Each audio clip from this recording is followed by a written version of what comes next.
Pendant 20 ans, le débat était simple. Qui est le GOAT sur le terrain? Mais en entrant en 2026, le tableau d'affichage a changé. Les buts comptent là moins que les gains. Pendant que le monde se disputait le Ballon d'Or, Lionel Messi et Cristiano Ronaldo menaient discrètement une autre guerre. Une guerre pour la domination économique mondiale. D'un côté, vous avez Cristiano Ronaldo, premier athlète actif de sport collectif devenu milliardaire, qui s'est transformé en puissance économique souveraine avec un portefeuille qui ressemble à celui d'une entreprise du Fortune 500.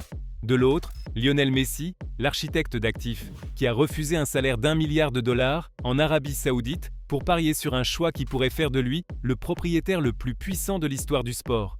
L'un est un roi du cash en train de bâtir un conglomérat mondial, l'autre est un patron de l'equity en fusion avec une ligue entière. Aujourd'hui, on tranche le débat ultime. On ne regarde pas les trophées, on regarde les bilans. Voici Messi contre Ronaldo, l'empire du milliard de dollars. Pour comprendre où nous en sommes en 2026, il faut commencer par les chiffres bruts de la guerre des contrats. Cristiano Ronaldo est actuellement l'athlète le mieux payé de la planète, encaissant une somme massive de 280 millions de dollars par an. Mais sa prolongation à Al Nassr en 2025 ne lui a pas seulement apporté du cash. Selon des informations rapportées, elle incluait aussi une participation de 15% au capital du club lui-même. Il n'est pas seulement leur star, il est essentiellement un partenaire de l'expansion de la Saudi Pro League. C'est le blueprint de la domination du cash liquide. Il prend le salaire le plus élevé possible dans l'histoire humaine et le réinjecte dans des investissements immédiats à haut rendement. Et puis il y a Messi. Sur le papier, les 135 millions de dollars de revenus annuels de Messi paraissent pas modestes à côté de ceux de Ronaldo. Mais regarder son compte en banque est une erreur. Il faut regarder son potentiel de hausse. L'accord de Messi avec l'Inter Miami n'est pas un contrat, c'est une fusion d'écosystèmes. Grâce à la clause Apple, Messi reçoit une part directe de chaque nouvel abonnement au MLS Season Pass vendu dans le monde. Rien que la semaine de ses débuts, les abonnements ont bondi de plus de 1600%. Il a aussi un accord de partage des profits avec Adidas sur tous les produits dérivés de la MLS. Mais le véritable coup de maître, c'est son option d'equity, le droit d'acheter une participation minoritaire dans l'Inter Miami à un prix fixé à l'avance.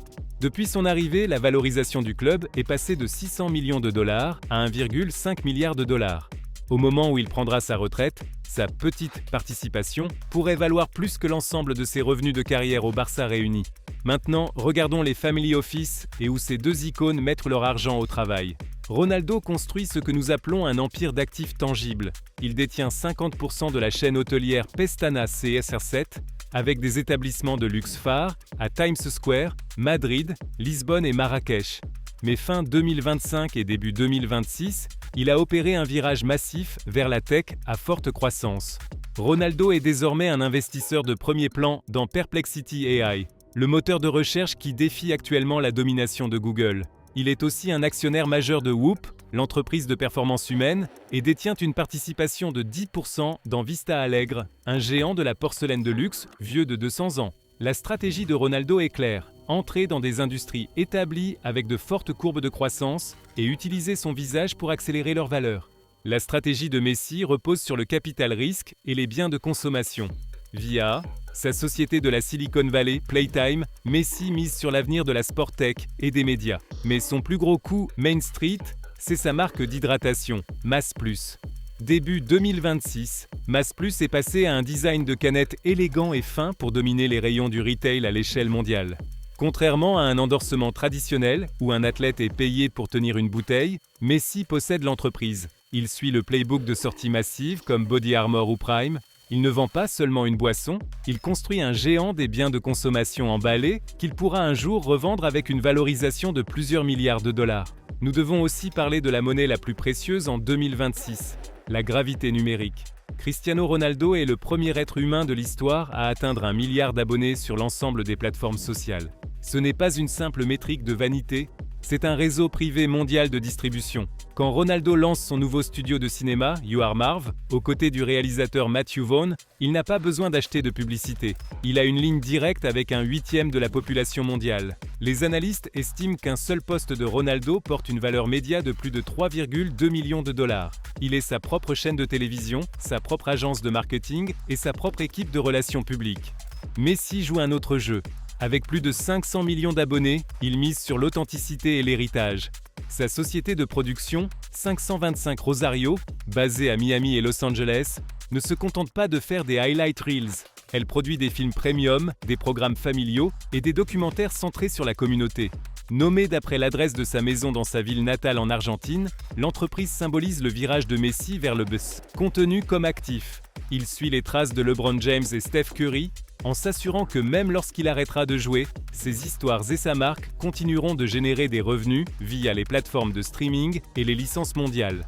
En regardant vers l'avenir, la question de savoir qui est le plus riche devient une question de ce que vous valorisez. Si l'on juge au patrimoine net aujourd'hui, Ronaldo est devant. Avec une estimation de 1,4 milliard de dollars, sa diversification agressive dans l'IA, l'immobilier et l'énorme liquidité saoudienne l'a propulsé dans une catégorie à part. Il a construit une machine qui tourne à l'échelle mondiale, 24 heures sur 24. Mais si l'on juge au levier à long terme, Messi pourrait avoir l'avantage. D'ici 2028, Messi pourrait être l'actionnaire majoritaire d'une franchise sportive de premier plan aux États-Unis, dans l'un des marchés du football les plus dynamiques au monde. Si la Major League Soccer devient une ligue mondiale du top 5 comme prévu, l'equity de Messi, la propriété du terrain, de l'équipe et des droits médias, pourrait exploser et dépasser la richesse liquide de Ronaldo. Il est l'architecte ultime d'actifs. L'ère de l'athlète simple est officiellement terminée. Nous assistons à la naissance de deux blueprints distincts de milliardaires qui seront étudiés dans les écoles de commerce pendant des décennies. Ronaldo était le conglomérat mondial, un homme qui s'est transformé en une multinationale ambulante, qui marche et qui parle. Messi est le partenaire d'écosystème, un homme qui a compris que posséder la plateforme a plus de valeur que d'être la star du spectacle. Alors, si vous lanciez votre empire aujourd'hui, quelle voie choisiriez-vous ? Prendriez-vous les 200 millions de dollars garantis par an en flux de trésorerie et construiriez-vous un portefeuille diversifié en tech et en immobilier comme Ronaldo ? Ou prendriez-vous le pari de l'equity en acceptant un salaire plus bas pour une part de la croissance de toute la ligue comme Messi ?